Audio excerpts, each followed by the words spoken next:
Magandang umaga! Ako po si Samson Chua, na taga Phoenix Dragon na nakalocate sa Lucky Chinatown. Patapos na po ngayon ang Year of the Snake, so papasok na ang Year of the Wooden Horse.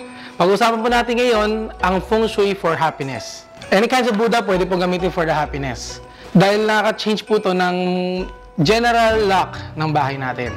Pwede po natin itong i-display sa ating mga bahay or sa office para ma-experience natin ng general happiness. At ang happiness ay papasok mismo sa atin.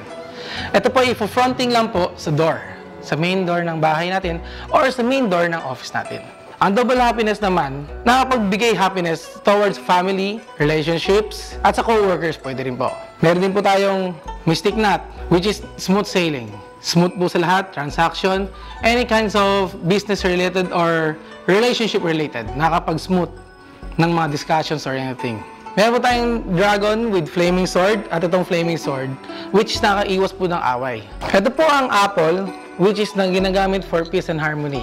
Pwede po ito ilagay sa bag, sa keychain, or sa bulsa.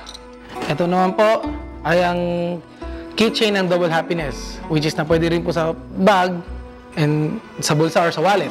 Ito naman pong bracelet na to ay palagi po natin sila susutin para ang luck ng happiness ay lagi po nating magagamit at may dadala. Pwede naman po ito ilagay sa southwest direction ng ating bahay or sa office para ma-enhance natin ang happiness for the Year of the Horse.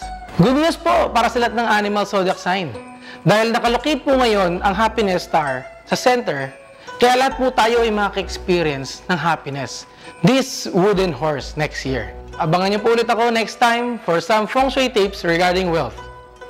Hanggang sa muli, paalam!